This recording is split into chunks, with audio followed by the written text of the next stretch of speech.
Hello everyone. Knowledge hub में आपका फिर से स्वागत है। तो इस वीडियो में हम करेंगे ह्यूमन रिसोर्स डेवलपमेंट, जो कि मैंने बताया था कि एमकॉम का एक सब्जेक्ट है human resource development. Human resource development से मैंने क्या बताया था कि ह्यूमन रिसोर्स जो भी आपके एम्प्लॉयज़ हैं, जो भी आपके कर्मचारी हैं, वर्कर्स हैं, मैनेजर हैं, वो आपके क्या हैं, ह्यूमन रिसोर्स हैं। उनका डेवलपमेंट करना आपका क्या कहलाता है, ह्यूमन रिसोर्स डेवलपमेंट कहलाता है। डेवलपमेंट मतलब कि जो आपके एम्प्लॉयज़ हैं उनकी एफिशिएंसी को इंक्रीज़ करना, उनकी स्किल्स को इम्प्रूव करना, उनकी जो नॉलेज है उसको इंक्रीज़ करना, वो आपका क्या आ जाता है, सारा ह्यूमन रिसोर्स डेवलपमेंट में आ जाता है। ठीक है, तो आज की इस वीडियो में हम करेंगे ह्यूमन रिसोर्स डेवलपमेंट के अंदर आपका एक टॉपिक आता है जिसे हम क्या बोलते हैं, नॉलेज मैनेजमेंट बोलते हैं। नॉलेज मैनेजमेंट, ठीक है। नॉलेज मैनेजमेंट आपका दो वर्ड से मिलकर बना है। फर्स्ट है आपका नॉलेज हो गया और दूसरा क्या हो गया, मैनेजमेंट हो गया। ठीक है, तो नॉलेज का मतलब क्या होता है, नॉलेज का मतलब होता है कि जो पर्सन है उसको जिस काम को करना है उसके प्रति क्या रखना, नॉलेज रखना, ज्ञान रखना। ठीक है, जो काम उसको करना है, जो भी उसको वर्क दिया गया है या भी जो भी उसको टास्क कंप्लीट करना है उसके प्रति क्या रखना, नॉलेज रखना, ज्ञान रखना, जानकारी रखना, वो आपका क्या है, नॉलेज हो गया। ठीक है, अगर उसको अपने काम के प्रति क्या है, पूर्ण ज्ञान है, उसको जानकारी है, उसको सब पता है कि कैसे करना है किसी काम को। ठीक है, तो वो आपका क्या हो गया, नॉलेज हो गया। उसके बाद मैनेजमेंट क्या हो गया, मैनेजमेंट का मतलब होता है कि एक ऑर्गेनाइजेशन के जितने भी काम होते हैं, ठीक है, उन सबको क्या करना, मैनेज करना, क्या हो गया आपका, मैनेजमेंट हो गया। तो नॉलेज मैनेजमेंट से क्या मतलब होता है, नॉलेज मैनेजमेंट जिसके अंदर हम क्या करते हैं, नॉलेज का मैनेजमेंट करते हैं। नॉलेज को क्या करते हैं, मैनेज करते हैं, उसको सही काम पे लगाते हैं मैनेज करके। जैसे कि पहले हम क्या इकट्ठा करते हैं, फैक्ट्स, डाटा, डाटा इकट्ठा करते हैं, डाटा से हम क्या निकालते हैं, इन्फॉर्मेशन निकालते हैं। ठीक है, और इन्फॉर्मेशन से हम क्या निकालते हैं, नॉलेज निकालते हैं। तो उस जो नॉलेज को जो मैनेज करना, उस नॉलेज को क्या करना, मैनेज करके सही काम पे लगाना, वो आपका क्या कहलाता है, नॉलेज मैनेजमेंट कहलाता है। ठीक है, तो आगे इसकी एक डेफिनेशन दी है जो कि आपकी स्वेबे ने दी है। अकॉर्डिंग टू स्वेबे क्या कहता है Sveiby, the art of creating value from an organisation intangible assets. तो नॉलेज मैनेजमेंट क्या है, नॉलेज मैनेजमेंट क्या है, जो आपके संगठन की इनटेंजेबल एसेट्स के क्या करती है, क्रिएट करती है, वैल्यूज क्रिएट करती है। ठीक है, कैसे, जैसे कि हमें पता है क्या, नॉलेज क्या है, एक इंटेंजिबल एसेट्स है। ठीक है, उसको मैनेज करके वो उससे क्या निकालती है, उससे वैल्यू क्रिएट करती है। मीन्स उसे सही काम पे लगाती है, ऑब्जेक्टिव्स को अचीव करती है, प्रॉफिट अर्न करती है। ठीक है, और जो ऑर्गेनाइजेशन है उसकी ग्रोथ करती है। ठीक है, तो ये क्या हो गया, जो आपकी इंटेंजिबल एसेट है उसका क्या करती है, यूज करती है। ठीक है, तो वो आपका क्या हो गया, नॉलेज मैनेजमेंट हो गया।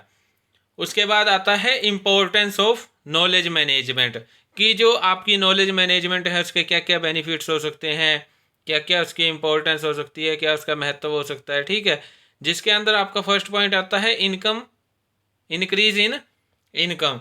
तो फर्स्ट पॉइंट क्या कहता है, आय में वृद्धि। जो आपका नॉलेज मैनेजमेंट है वो क्या करता है, आय में वृद्धि करता है। कैसे करता है, ठीक है, अब ये देखते हैं कि जो आपका नॉलेज मैनेजमेंट है, ठीक है, वो क्या करता है, जो आपके एम्प्लॉयज़ हैं उनको काम करने में हेल्प करता है, ताकि वो क्या कर सके, अच्छे से हेल्प कर लें, अच्छे से क्या कर सके, काम कर सके। ठीक है, अब नॉलेज मैनेजमेंट है, ठीक है, नॉलेज को मैनेज करके उनको दे दिया गया है, अब उनको अपने काम के प्रति क्या है, पूर्ण ज्ञान है, मीन्स कंप्लीट नॉलेज है अपने काम से रिलेटेड। ठीक है, तो वो काम को क्या करेंगे, और भी ज़्यादा एफिशिएंसी से करेंगे, जिससे क्या होगा, आपका जो ऑर्गेनाइजेशन है वो भी ग्रो करेगा, और धीरे धीरे क्या होगा, जो इनकम होगी वो भी क्या होगी, इंक्रीज होगी। ठीक है, उसके बाद सेकंड पॉइंट आता है चेंज इन टेक्नोलॉजी, तकनीक में परिवर्तन। तो जैसे कि हम देखते हैं आज का जो दौर है वो किसका है, टेक्नोलॉजी का है, और टेक्नोलॉजी क्या है, डे बाय डे चेंज होती रहती है। ठीक है, तो इस ऐसे मतलब कि चेंजेबल टेक्नोलॉजी को चलाने के लिए, चेंजेबल एनवायरनमेंट में काम करने के लिए एक जो एम्प्लॉय है, जो वर्कर है, उसको किसकी ज़रूरत पड़ती है? नॉलेज मैनेजमेंट की ज़रूरत पड़ती है। क्यों? क्योंकि नॉलेज मैनेजमेंट क्या करता है? उनको नॉलेज मैनेज करके देगा, सारी नॉलेज क्या करके देगा? मैनेज करके देगा। कैसे? वो उसको जो भी टेक्नोलॉजी आई है, न्यू टेक्नोलॉजी आई है, जो भी न्यू टेक्नोलॉजी आई है उसके रिलेटेड क्या सारी इन्फॉर्मेशन प्रोवाइड करवाएगा नॉलेज मैनेजमेंट। तो ये क्या करता है? चेंज एनवायरनमेंट में भी एक ऑर्गेनाइजेशन की सर्वाइव करने में क्या करता है? हेल्प करता है नॉलेज मैनेजमेंट। उसके बाद आता है इंक्रीजिंग सेल स्किल्स। आप कौशल को बढ़ावा या कुशलता में वृद्धि भी बोल सकते हैं। ठीक है, तो ये इंपॉर्टेंस क्या कहती है कि जो नॉलेज मैनेजमेंट होती है, ठीक है, वो क्या करती है? एक एम्प्लॉय की स्किल्स को इम्प्रूव करती है। एक ऑर्गेनाइजेशन के जितने भी स्किल्स मतलब एम्प्लॉयज़ होती हैं उनके स्किल्स को क्या करती है? इम्प्रूव करती है, उनको एफिशिएंट बनाती है काम में। क्यों? क्योंकि उनको अपने काम के लिए, अपने काम के प्रति क्या है?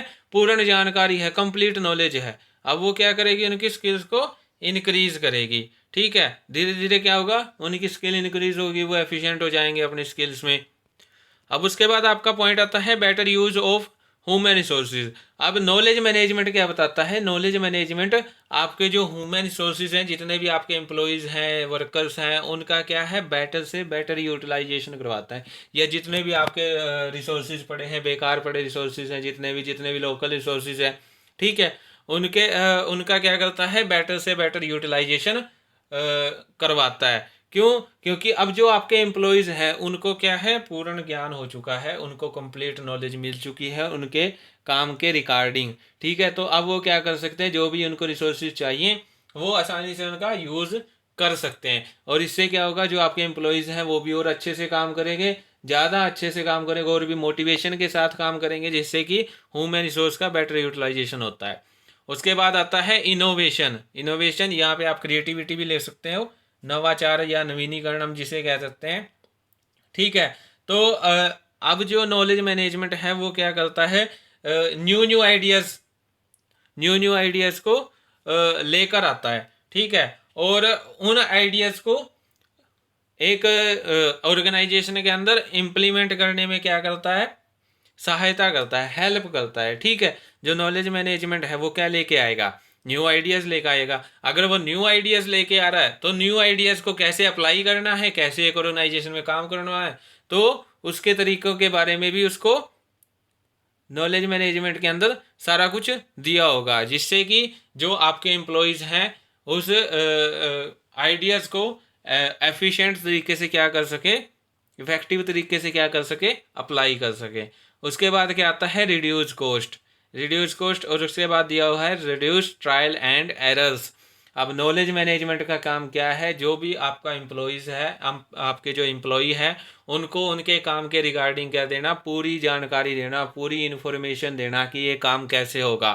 ठीक है, अगर वो उनको जो आपके एम्प्लॉयज़ हैं उनको पूरी जानकारी है कि किसी काम को कैसे करना है, वो एफिशिएंट हो चुके हैं अपने काम को करने में, तो इससे क्या होगा? आपका जो ट्रायल एंड एरर्स है वो क्या होंगी? कम होंगी, गलतियां कम होंगी, एम्प्लॉय से टूट फूट कम होगी, जिसके कारण क्या होगा?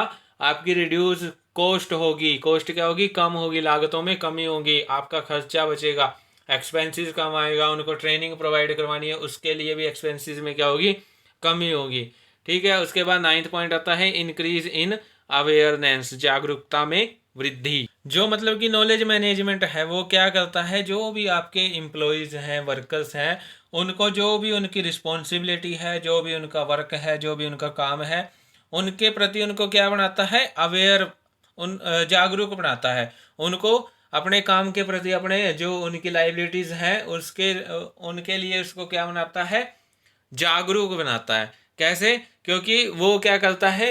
नॉलेज मैनेजमेंट क्या करता है? एक एम्प्लॉय को उसके काम से रिलेटेड सारी जानकारी, जितनी भी मतलब कि इन्फॉर्मेशन है वो क्या करता है? उसे प्रदान करता है, उसे दे देता है एक एम्प्लॉय को। ठीक है, जिससे कि उसको उसकी जो आपका एम्प्लॉय है उसको अपनी रिस्पॉन्सिबिलिटी का पता चल जाता है, अपने काम का पता चल जाता है। ठीक है, तो इससे क्या होता है? वो अपने काम और अपनी रिस्पॉन्सिबिलिटी के लिए क्या हो जाता है? अवेयर हो जाता है। ठीक है, उसके बाद 9th पॉइंट आता है इम्प्रूवमेंट इन ह्यूमन रिलेशंस। अब जो आपका नॉलेज मैनेजमेंट है, ठीक है, उसके बारे में कौन बताता है? आपके मैनेजर्स बताते हैं। जो भी नॉलेज मैनेजमेंट की है, नॉलेज को जो भी मैनेज किया गया है, जो भी आपकी इन्फॉर्मेशन है, जो भी नॉलेज है, वो किसके द्वारा दी जाती है? मैनेजर्स उसे अपने एम्प्लॉयज़ को देते हैं, ठीक है। जिससे क्या होता है, जो आपके एम्प्लॉय है, जो आपका मैनेजर है, उसके बीच में जो रिलेशंस हैं वो अच्छे होते हैं, उनमें सुधार होता है, उनमें इम्प्रूवमेंट आती रहती है, ठीक है। उसके बाद 10th पॉइंट आता है अचीव ऑब्जेक्टिव्स। जैसे कि मैंने बताया था कि जो आपके एम्प्लॉयज़ हैं उनको पूरी नॉलेज हो चुकी है उनके काम के प्रति कि किसी काम को कैसे करना है, ठीक है। जिससे वो क्या करेंगे? बेटर से बेटर यूटिलाइजेशन करेंगे रिसोर्सेज का, और आसानी से क्या कर सकते हैं? ऑब्जेक्टिव को अचीव कर सकते हैं, उद्देश्य की प्राप्ति कर सकती है। तो ये जो आपके पॉइंट थे, ये थे इम्पोर्टेंस ऑफ नॉलेज मैनेजमेंट की। एक ऑर्गेनाइजेशन के अंदर नॉलेज को मैनेज करने के लिए, मैनेज करने के क्या क्या महत्व हैं, क्या क्या उसके लाभ हैं, ठीक है। और अब उसके बाद आपका पॉइंट आता है टाइप्स ऑफ नॉलेज। कई बार पेपर में पूछ लिया जाता है टाइप्स ऑफ नॉलेज की। टाइप्स ऑफ नॉलेज मीन्स कि जो आपके नॉलेज है वो कितने प्रकार की होती है, ठीक है। तो इसके अंदर आपका फर्स्ट पॉइंट आता है एक्सप्लिसिट नॉलेज, स्पष्ट ज्ञान। तो इस नॉलेज के अंदर जो भी मतलब कि नॉलेज दी जाती है वो सारी सारी नॉलेज किस में होती है? रिटन फॉर्म में होती है, ठीक है। और उसके बाद सेकंड पॉइंट आता है टैसिट नॉलेज। टैसिट नॉलेज जैसे कि इसके नाम से पता चलता है निशब्द ज्ञान। निशब्द ज्ञान से अभिप्राय जिसमें मतलब कि जिस ज्ञान को शब्दों में बयां नहीं किया जा सकता, ठीक है। तो ये ज्ञान कैसे मिलता है? ये ज्ञान दूसरों को देखकर उन्हें मतलब कि काम करता देखकर मिलता है, ठीक है। मान लीजिए कोई कार को ड्राइव कर रहा है, ठीक है, आप उसके पास बैठे हो, ठीक है। आपको क्या करना है? कार को सीखना है। आप उसे देख के सीख रहे हो, ठीक है। उसे देख के क्या कर रहे हो? नॉलेज गेन कर रहे हो कि कार को कैसे चलाते हैं, ठीक है। वो आपका क्या हो गया? टैसिट नॉलेज हो गया। उसके बाद थर्ड पॉइंट आता है प्रोसीजरल नॉलेज, प्रक्रियात्मक ज्ञान। ये इस नॉलेज से जो मतलब कि अभिप्राय है वो क्या है कि ये नॉलेज ऐसी नॉलेज है जिसके अंदर क्या होता है, जितना भी मतलब कि प्रोसीजर होता है एक ऑर्गेनाइजेशन के अंदर, जितना भी प्रोसीजर होता है उन सब के बारे में ज्ञान प्राप्त करना, वो आपका क्या होगा? Procedural knowledge. उसके बाद क्या है? Factual knowledge. Factual knowledge means इसमें क्या आता है? डाटा और फैक्ट्स के बारे में सारी नॉलेज इकट्ठा करना, ठीक है। उसके बाद आता है सोशल नॉलेज। सोशल नॉलेज से अभिप्राय क्या है? आसपास मतलब कि जो भी हमारे बिजनेस है उसके आसपास की जो भी सोसाइटीज़ हैं जिस सोशल में हमारा बिजनेस वर्क कर रहा है उसकी जानकारी रखना, उसकी नॉलेज रखना, आपका क्या आता है? Social knowledge. उसके बाद आता है एक्सियोमेटिक नॉलेज। ये नॉलेज क्या आता है? इस नॉलेज के अंदर मतलब कि हम बेसिक इन्फॉर्मेशन, जो भी आपका ऑर्गेनाइजेशन है उसकी बेसिक इन्फॉर्मेशन को शामिल करते हैं। उसके बाद आता है expert knowledge. Expert knowledge means जो भी आपके विशेषज्ञ होते हैं, जो भी एक्सपर्ट होते हैं, उनसे ज्ञान प्राप्त करना क्या कहलाता है? आपका एक्सपर्ट नॉलेज मीन्स उनका जो ज्ञान होता है, ठीक है, और वो क्या कहलाता है? आपका एक्सपर्ट नॉलेज कहलाता है। उसके बाद आता है एक्सपीरियंस नॉलेज, अनुभव ज्ञान। अनुभव ज्ञान किस पे बेस्ड होता है? टोटली एक्सपीरियंस पे बेस्ड होता है। मीन्स जैसे जैसे एक्सपीरियंस होता जाता है आपकी जो नॉलेज है, जो ज्ञान है, वो भी क्या रहता है? बढ़ता जाता है। तो इसे क्या कहते हैं? Experience knowledge. ये जो आपके टाइप्स हैं नॉलेज के, ये सारे नाम से ही पता चल जाते हैं, ठीक है। तो उसके बाद आपका जो इम्पोर्टेंट टॉपिक आता है वो आता है प्रोसेस ऑफ नॉलेज मैनेजमेंट। कि जो आपका नॉलेज मैनेजमेंट है उसकी प्रोसेस क्या है, जिसके अंदर फर्स्ट पॉइंट आपका आता है identifying the sources of knowledge, ज्ञान के स्रोतों की पहचान करना। अब इस फर्स्ट पॉइंट में क्या कहता है? सबसे पहले आप क्या करोगे कि जहाँ जहाँ से आपको नॉलेज मिल सकती है, जहाँ जहाँ से आप नॉलेज को प्राप्त कर सकते हैं, मान लीजिए किताबों से, बुक्स से कर सकते हैं, न्यूज़पेपर से कर सकते हैं, कोई भी ऐसा मतलब कि सोर्स जहाँ से आपको नॉलेज मिलती है, ठीक है। सबसे पहले हम क्या करेंगे? इसकी प्रोसेस में उसको आइडेंटिफाई करेंगे जहाँ से आपको क्या मिलती है? नॉलेज मिलेगी, ठीक है। अब ये तो है नहीं कि नॉलेज डायरेक्ट मिलती है। पहले क्या मिलेगा? डाटा मिलेगा या तो फैक्ट्स मिलेंगे, उनमें से क्या निकालनी है? इन्फॉर्मेशन निकालनी है, और उन इन्फॉर्मेशन के बाद हमें क्या मिलती है? नॉलेज मिलती है। तो ये तो हो गया आपको आपका जो फर्स्ट स्टेप हो गया, जिसमें आपको क्या करना है, जितने भी सोर्सेज हैं जहाँ से आपको नॉलेज मिल सकती है, ठीक है, उनको क्या करना है, आइडेंटिफाई करना है, ठीक है। अब सेकंड स्टेप कहता है ऑर्गेनाइजिंग द नॉलेज, जिसमें हम क्या करते हैं, ज्ञान को संगठित करते हैं, व्यवस्थित करते हैं, जिसमें हम ज्ञान का क्या करते हैं, संगठन करते हैं। इसमें क्या करते हैं कि जो आपका आपने जो नॉलेज मतलब कि इकट्ठी की है डिफरेंट डिफरेंट रिसोर्सेज से, जो भी आपने नॉलेज को इकट्ठा किया, कलेक्ट किया है, उसको हम क्या करते हैं, उनको हम डिवाइड कर देते हैं, ठीक है। वो किसी भी बेस पे हम डिवाइड कर सकते हैं, उनको अलग अलग सीक्वेंस में बांट दिया, अलग अलग ग्रुप में बांट दिया, ठीक है, उनको अलग अलग डिपार्टमेंट के अकॉर्डिंग बांट दिया, ठीक है, जिससे कि क्या कर सकें, हम जितने हमें नॉलेज की ज़रूरत है हम उतना ही उसका क्या कर सकें, यूज़ कर सकें। इससे क्या होगा कि जो हमारी ऑर्गेनाइजेशन है उसके मतलब कि जो भी चैलेंजेस हैं उसके लिए जो भी अपॉर्चुनिटीज़ हैं, जो भी उसकी कमजोरियां हैं, जो उसकी पावर्स हैं, उनका भी पता चल सकता है, ठीक है। तो हम क्या करेंगे, इसके अंदर जो आपका नॉलेज है, जो भी आपने ज्ञान को इकट्ठा किया है, उसको क्या करेंगे, व्यवस्थित करेंगे, उसको ऑर्गेनाइजिंग करेंगे, ठीक है। उसके बाद थर्ड पॉइंट आता है शेयरिंग द नॉलेज। तो थर्ड पॉइंट आपका क्या कहता है, थर्ड पॉइंट ये कहता है कि जो भी मतलब कि आपके जो भी नॉलेज को क्या किया है, पहले कलेक्शन किया है फर्स्ट पॉइंट में, सेकंड पॉइंट में आपने क्या किया है, नॉलेज को अलग अलग रूप में क्या कर दिया है, डिवाइड कर दिया है, अलग अलग डिपार्टमेंट में बांट दिया है, ठीक है। अब आप क्या करोगे, उस नॉलेज को आगे शेयर करोगे, मीन्स जितने भी डिपार्टमेंट्स के अंदर मतलब कि आपके एम्प्लॉयज़ हैं, उनको क्या करोगे, डिफरेंट डिफरेंट मतलब कि अलग अलग जो जितने भी आपके एम्प्लॉयज़ हैं उनको क्या करोगे, इसमें क्या करोगे आप, जो भी आपके एम्प्लॉयज़ हैं उनको उनकी ज़रूरत के अनुसार, मीन्स जो भी जिस जिस नॉलेज की उनको नीड है उसके अकॉर्डिंग क्या करोगे, उनको नॉलेज को डिवाइड कर दोगे, उनको नॉलेज बांट दोगे, उनके साथ नॉलेज को, जो भी आपके पास नॉलेज है, ज्ञान है, उसको क्या करोगे, शेयर करोगे, ठीक है। तो फोर्थ स्टेप आता है री यूज़ द नॉलेज।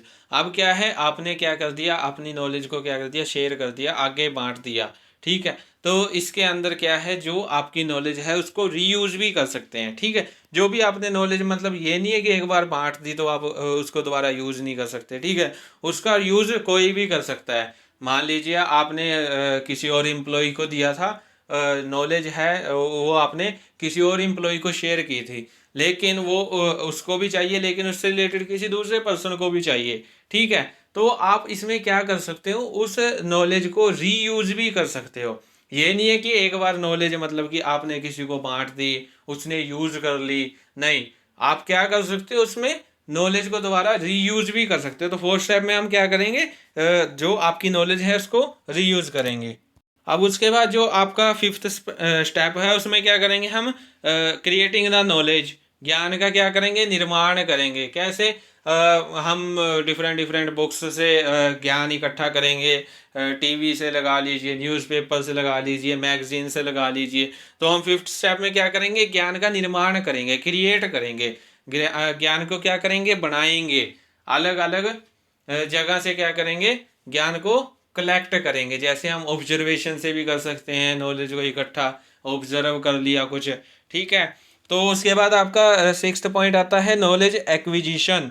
अब जो आपका फाइनल स्टेप आता है वो है नॉलेज एक्विजिशन, ज्ञान अर्जन, जिसमें हम क्या करेंगे, जो भी आपने मतलब कि ज्ञान को विभिन्न स्रोतों से क्या किया है, इकट्ठा किया है, डिफरेंट रिसोर्सेज से क्या किया है, कलेक्ट किया है, और ज्ञान को आपने क्या किया है, क्रिएट किया है, नॉलेज को क्रिएट किया है। अब जो भी नॉलेज मतलब कि मिली है, जो भी रीयूज करके, शेयरिंग करके, ऑर्गेनाइजिंग करके, ठीक है, उसको क्रिएट करके और डिफरेंट डिफरेंट रिसोर्सेज से कलेक्ट करके जो भी आपको नॉलेज मिली है, अब उसका क्या करेंगे, लास्ट में एक्विजिशन कर लेंगे, उसको क्या कर लेंगे, एक्वायर कर लेंगे। जैसी नॉलेज है उसको क्या कर लेंगे, हम एक्वायर कर लेंगे, चाहे वो हमें इंटरनल रिसोर्सेज से मिली है, चाहे वो एक्सटर्नल रिसोर्सेज से मिले हैं, हम उसे क्या कर लेंगे, एक्वायर कर लेंगे, उसे अर्जित कर लेंगे।